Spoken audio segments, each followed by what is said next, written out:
to start with you. I'd love to talk a little bit about with House of David, the latest season. You had 72 shots that involved AI, including a 90-second origin sequence that had a lot of effects in it. From your experience, would you tell us a little bit about some of the key things that you learned in producing this project, including, what are the jobs and how did it affect the time and the budget? Yeah, great. Hey guys, I'm Jon. I'm starting. So just hit me if I just talk to, because I'm passionate about this stuff. First of all, who are you guys? Are you? Because Chris emailed me and I'm like, yeah, awesome. Are you AI artists? Are you directors or what are you? Trying to track down AI artists and hiring them is like they all have code names. You feel like Ben Affleck in Justice League, like looking for Aquaman. Is John Finger here? I'm looking for him, man. I don't know. Anyway, I'm Jon. But yeah, I think I became very curious about these tools. My production designer was using them when we were in production on the first season of House of David, and I kept pitching ideas to him, and he would come back and at the time it was kind of like Prohibition. He had this other set of tools, and he would like show me, how are you doing this, magician? And I'm like, take me aside and teach me as if I'm a delinquent 5-year-old. I have never been, that feeling of when you get your first camera. I've never felt so tethered directly to my imagination. He spent some time with me, and then from that time, I was hooked. And then while making the show, I just began using the tools extensively. And I had a background prior to directing as a cinematographer and a 3D animator long enough to know I didn't want to die in front of a computer. And so that there's some difficult tools in that industry, and I found these tools to be like the most human tools that I had ever used. And then Runway came out with image to video, realized I could create a pipeline around them, and so I did a 5-minute reel in Runway, and first of all, like I have this thing like no is where the work begins. If someone says no, and so I demoed it for every lawyer at Amazon, I think, and just work towards the yes. And Sean Devereaux is a great VFX supervisor. He's here. I gave him that reel, and I'm like, I think this is more than a previous tool. I think we can up-res these shots to final and put them in the show. I really do believe that. I think one of the greatest threats to jobs in our industry is how much we've convinced everything needs to cost, whether it's theatrical or episodic. So I think if you can challenge that status quo, and we make House of David for about a third of what we were told was the only reasonable number, and if you can think differently and innovate, you can get a green light. And we have over 600 people working on the show, so it still takes a lot of people to make the show, but this is a core innovation that allows us to do it. And it's just an incredible tool. It's an incredible tool set to empower your creativity. You said 600. What were some of the key roles, and what roles would have been different than on a traditional production? I mean, my quest is how do you make content twice as fast at half the cost in an environment that's more creative, that's superior. I think that's the reset and innovation the industry needs. So it's all the same jobs, but we're able to work faster. Again, I could nerd out on this stuff. I should shut up. But I think the people misunderstand and overestimate, like one of the greatest gaps of inefficiency in our industry is the director's inspiration and what's in their head to first iteration of that. And sometimes that takes weeks or months and involves a lot of money and time wasted. These tools allow you to iterate at the speed of thought and kind of tether to your imagination.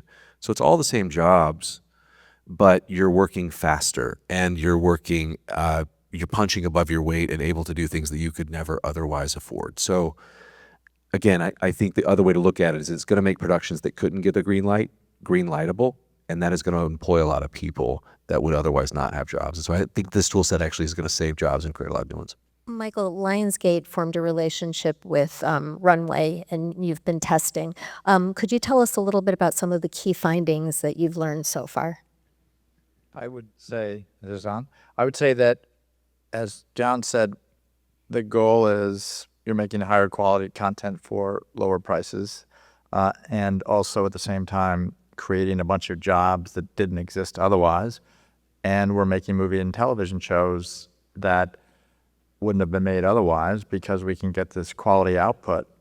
So the relationship with Runway, it goes back, I guess, a couple of years now. And so, we're big fans of you, Dance with Who Brung You, and met Chris, and we didn't want to be partnered up with a giant bureaucracy. We wanted to sort of figure out who sort of can move quickly. Lionsgate's always prided ourselves as being the PT boat, and they can turn around quickly and do things that a major studio would. It's like turning an aircraft carrier. So we figured out a way to team up to try to figure out how to get to product and output that would help all the workflows that we had, and we're using it all the time. I also think it's a bit of a little dirty secret because whether it's Runway or, he does have a little competition, although every time I ask Chris, I said, you guys don't do this yet. He goes, call me next week. So there's always a version of the new version of Frames, for example, that all of a sudden it iterates so quickly. So I think you will get to a place where Runway is doing everything in the film business for us. So, but we believe that this is a tool that, and the dirty little secret I was talking about is it's being used by everybody that doesn't talk about the fact that they're using it. Okay, The Ozempic of it just like what do you say, the Ozempic? Yeah, exactly right. So yeah, it's like everybody. Yeah. all of a sudden you're like, how did you lose 800 pounds? I've been running. This just derailed. I'm sorry. Cut this part out. Is this? Oh yeah, this is being filmed. Sorry. But anyway, so everybody's using it, and we're using it, and I got a bunch of examples of it. I just sent to Chris today that Brianna works for us at Lionsgate in production, and the things that we're seeing are incredible. And then, even a year or 2 years ago, there was no chance that the output was going to be able to be projected on a big screen without you seeing gaps or somebody with 3 arms and or a dragon that didn't look like a dragon. And now today, it's a completely different place. And this is like Moore's law on crack. Yeah. That's how I would that's what I'd say we're looking at. Well, I'm glad you to the comment that you made before. It brings me to my next question. So, certainly, a lot of people that I've talked to who are trying AI and want to talk about it, because the way we learn is by talking about it. But they tell me, their company doesn't want them to talk about it. They don't want to be on panels or whatever. This is something I'm hearing from some of my sources. If you agree with that, what do you think it's going to take for the community to just talk more openly about it? Because that is the way that everybody's going to learn, of course. I think it's, the dean here can talk about it. We were talking about it before. It starts out as fear, and then why don't you talk about what it turns into? Well, I think one of the things that we're most concerned about, obviously, is tools for storytellers, tools that free the human imagination. And we're trying to get people to start there, not to disregard all of the dangers or issues. There are always dangers and issues with technology. But what we really want is for people to say, okay, it's here, it's with us. Let's find out how it empowers us. Let's find out what are the things that it enables us as a creative workforce to do that we could not have done before. Just as other tools, I look at every tool as how does this free the imagination? How does it help us tell more impactful, more emotionally compelling, more authentic stories? And, we find that sometimes the young people that come to us come in very afraid, and after a semester or so of working with people who aren't afraid of it, they're excited by it, and they're empowered by it, and they're finding new ways of using it. And my biggest concern in all of this is one that I've had about other technologies, is the community. And I think we are, in many ways, a very close community. So we have a certain kind of power as a community, that the community does not desert the conversation out of fear. I saw this happen early on when digital cinema came in. And if we had left it to the corporations who eventually brought us the technology we wanted, we would have had technology we didn't like. So we need to stay in that conversation. We need to stay in kind of the struggle to make sure that the tools that are developed are actually the tools that writers, directors, producers, cinematographers, animators need to do their work. And those will create other jobs, no doubt. We have a wonderful program in which some of our students say, we are now training for jobs that do not yet exist. And that's kind of the way we like to think about it. We only have a couple of minutes left, but do you want to touch on just in general how you're approaching your curriculum with AI at the university? Yeah, I mean, we are considering it, just as we've considered other technologies as they came in, a necessary part of the curriculum. So it's being embedded in lots of different courses. We have courses that one of our faculty, Holly Willis, teaches, who I think is actually here today, in AI and creativity. And we're really trying to look at all the different places that it's going to impact. We ask students, for example, in animation, if they use it on a project, acknowledge that they used it. You know, let's talk about how you used it. Let's talk about what it did. But if it's becoming an excuse not to work, that's another story.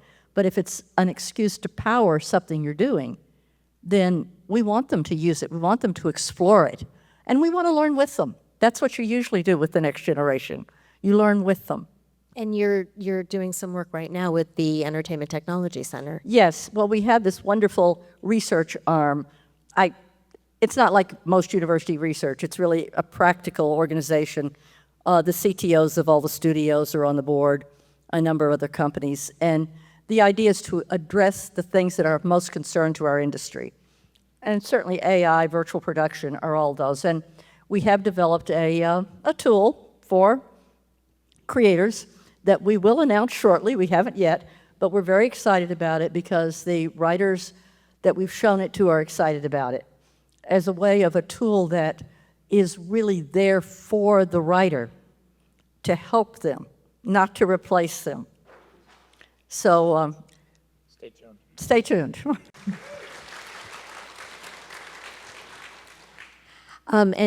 Before we move into the screening portion, Chris, this is, as you said before, this is the third year you're having this festival. Where are we, like if you look back over the last 12 months, what do you think is the biggest gain you've seen this past year, whether that be a creative trend or, you know, anything else? And what would be your comments if you look at your crystal ball and to where we are going to be next year? Yeah, it's a good question.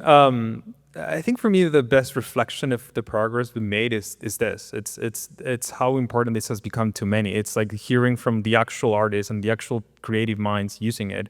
I think for a long time, we've been obsessed with, and I say this as a researcher and technologist myself, we've been obsessed with technology.